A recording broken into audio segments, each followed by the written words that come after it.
Hello friend, global GK में आपका स्वागत है। तो चलिए हम लोग आज फिर से 67वीं बीपीएससी का पीटी एग्ज़ाम का डिस्कशन करेंगे, प्रीलिम्स का। अब ज़्यादा समय नहीं रह गया है, तो आइए पहला क्वेश्चन है।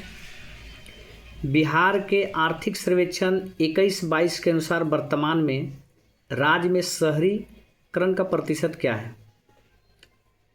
वर्तमान में शहरीकरण का प्रतिशत 15.3% है। कितना है? 15.3। जब 2011-12 का जनगणना हुआ था, 2011 की जनगणना, इस समय शहरीकरण की प्रतिशत 11.3 थी। 11.3। चलिए और भी इसके बारे में हम लोग समझते हैं। बिहार का साक्षरता दर 61.8 है, 61.8। जबकि पुरुष साक्षरता दर 71.2, 71.2। और बिहार की महिला साक्षरता दर 51.5। चलिए, साक्षर राज्य में बिहार का प्रथम स्थान रोहतास आता है और सबसे कम साक्षरता पूर्णिया जिला का है। बिहार का लिंगानुपात 918 है। चलिए अगला क्वेश्चन है। बिहार में खादी के ब्रांड एम्बेसडर कौन है? तो खादी का ब्रांड एम्बेसडर बिहार में मैथिली ठाकुर हैं। कौन है? मैथिली ठाकुर। और इनका नियुक्ति नवंबर 2022 में हुआ था। चलिए अगला क्वेश्चन है।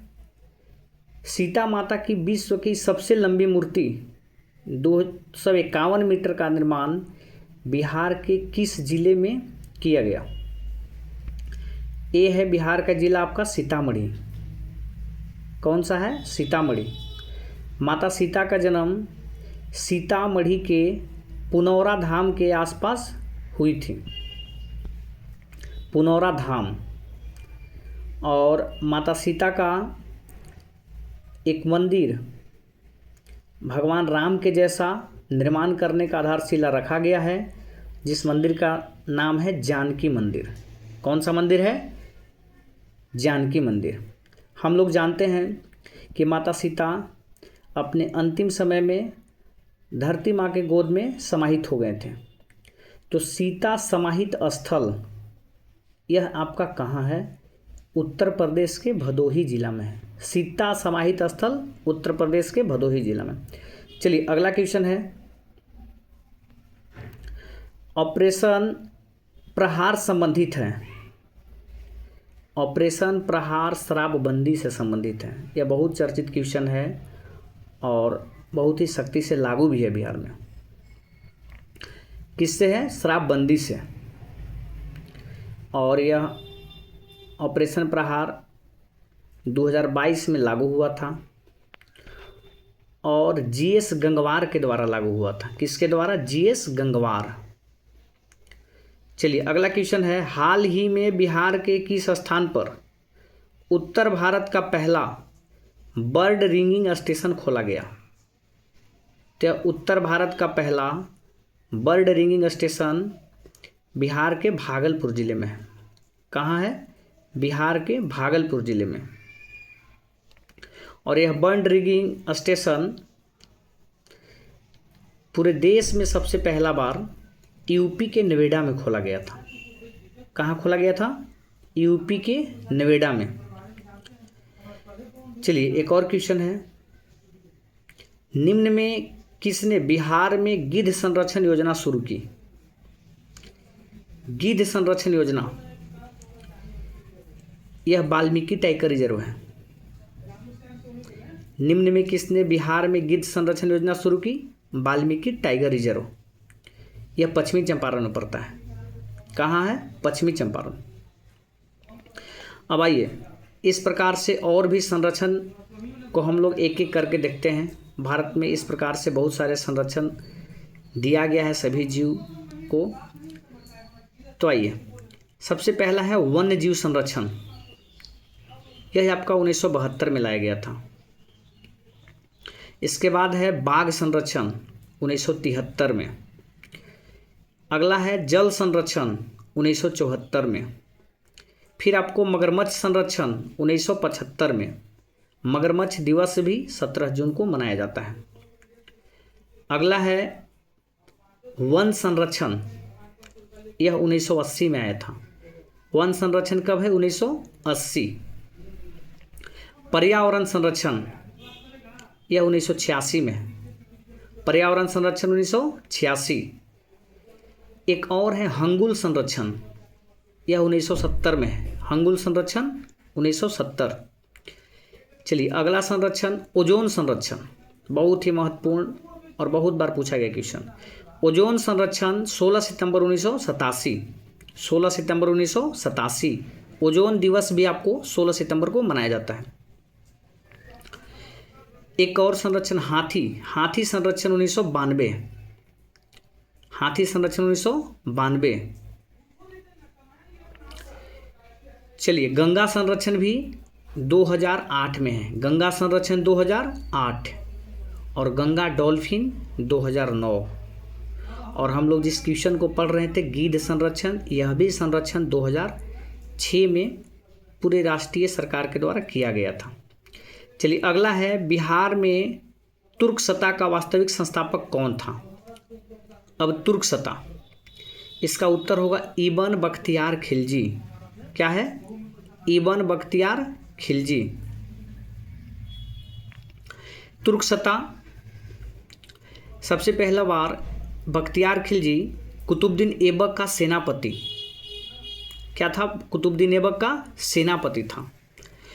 और कुतुबुद्दीन ऐबक ने ही अपने सेनापति बख्तियार खिलजी को बिहार और बंगाल को आक्रमण के व्यू से भेजा। जब बिहार और बंगाल में बख्तियार खिलजी ने आक्रमण किया तो बंगाल का वंश सेन वंश और सेन वंशीय शासक लक्ष्मण सेन, जबकि बिहार का वंश था उस समय पाल वंश।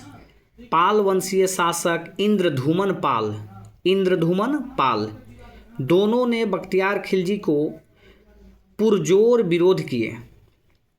इसके बावजूद भी बख्तियार खिलजी अपना सफलता हासिल किए और यह 1198 में कुतुबुद्दीन ऐबक के द्वारा भेजा गया सेनापति था। और हम लोग ये भी जानते हैं कि बख्तियार खिलजी के द्वारा ही हमारा विश्व चर्चित विश्व का पहला विश्वविद्यालय जो कुमारगुप्त के द्वारा बनाया गया था, नालंदा विश्वविद्यालय, इसको ध्वस्त करने में, इसको जलाने में कामयाबी पाया था। चलिए अगला क्वेश्चन है बिहार के प्रथम भारतीय गवर्नर कौन थे? बिहार का प्रथम भारतीय गवर्नर ए है सत्येंद्र प्रसाद सिन्हा। सत्येंद्र प्रसाद सिन्हा। चलिए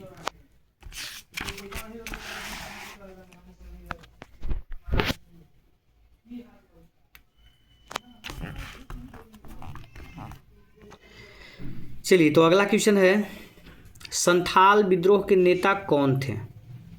संथाल विद्रोह के नेता कौन थे? ये है आपको सिद्धू कानू। कौन है? सिद्धू और कानू। अब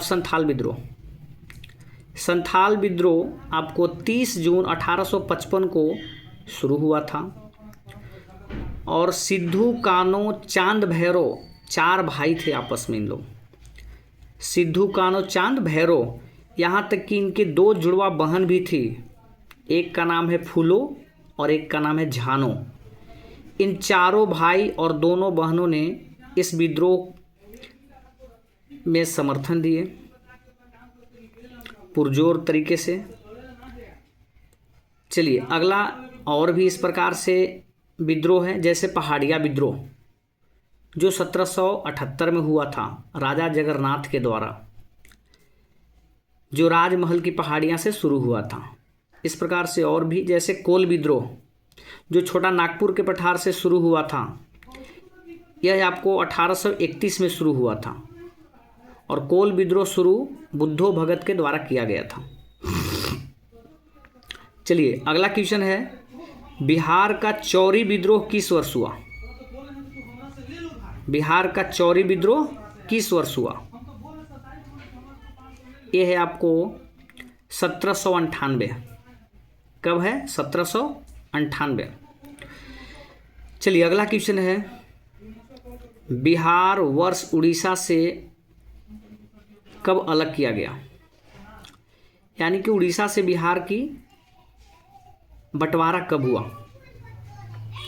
ये है आपको 1 अप्रैल 1936। 1 अप्रैल 1936। हम लोग जानते हैं कि पहले बंगाल से बिहार अलग हुआ था, जो 22 मार्च 1912 को अलग हुआ था। इसके बाद इसी बिहार से उड़ीसा भी 1 अप्रैल 1936 को अलग हुआ, और फिर इसी बिहार से झारखंड भी 15 नवंबर 2000 को अलग हुआ। तो चलिए ठीक है, अगला क्वेश्चन है, बिहार राज्य का कुल भौगोलिक क्षेत्रफल कितना है? बिहार राज्य का कुल भौगोलिक क्षेत्रफल कितना है? ये है 94,163 वर्ग किलोमीटर। 94,163 वर्ग किलोमीटर। और क्षेत्रफल में 12वां स्थान है बिहार, जो पूरे भारत के क्षेत्रफल का 2.86% है। 2.86%। और जनसंख्या में हम लोग जानते हैं कि बिहार तीसरा नंबर पे है। पहला में उत्तर प्रदेश, दूसरा महाराष्ट्र, तीसरा बिहार। जबकि जनसंख्या घनत्व में राज्य में पहला नंबर पे बिहार आता है, और पूरे राज्य और केंद्र शासित प्रदेशों में सबसे ज़्यादा जनसंख्या घनत्व दिल्ली के पास है। चलिए अगला क्वेश्चन है, बिहार का शोक किस नदी को कहा जाता है? यह नदी है आपको कोसी। कौन सा नदी है? कोसी। कोसी नदी का उद्गम हिमालय से है, और हिमालय से निकलकर यह नेपाल में बहते हुए नेपाल से होकर बिहार में प्रवेश करता है। नेपाल से होकर बिहार में प्रवेश करता है, और आगे जाकर यह कोसी कटिहार के कुरुसेला में गंगा से मिल जाती है। कुरुसेला में गंगा से मिल जाती है। कोसी की लंबाई 729 किलोमीटर है। कोसी की लंबाई 729 किलोमीटर है। चलिए अगला क्वेश्चन है, बिहार के किस जिले में तेल्हाड़ कुंड जलप्रपात अवस्थित है? तेल्हाड़ कुंड जलप्रपात। यह जलप्रपात आपको कैमूर जिला में है। कहाँ है? कैमूर जिला। इस प्रकार से और भी बिहार में बहुत सारे जलप्रपात हैं, जैसे काकोलत जलप्रपात नवादा में पड़ेगा, दुर्गावती जलप्रपात रोहतास में पड़ेगा, कर्मनासा जलप्रपात बक्सर में है, और धुआं कुंड जलप्रपात सासाराम में है, तुतला भवानी जलप्रपात सासाराम में है, जियार कुंड जलप्रपात भोजपुर जिला में है, इत्यादि। चलिए अगला क्वेश्चन है, एशिया की सबसे बड़ी एवं ताजी जल वाली गोखुर झील बिहार के किस जिला में है?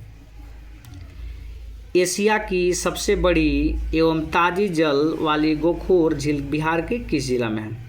यह है आपको कांवर झील। कहाँ है? कांवर झील। चलिए और भी इस प्रकार से झील हैं, जैसे गोगाबिल झील, यह कटिहार में पड़ेगा। गोगाबिल कहाँ है? कटिहार में। कुशेश्वर झील दरभंगा में है। कुशेश्वर झील दरभंगा में।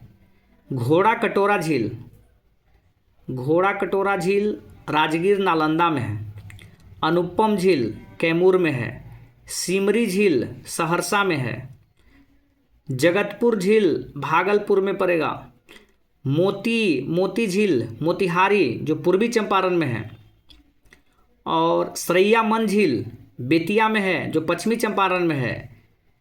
पिपरामन झील जो कि मोतिहारी में है, पूर्वी चंपारण में है, और भी है इत्यादि।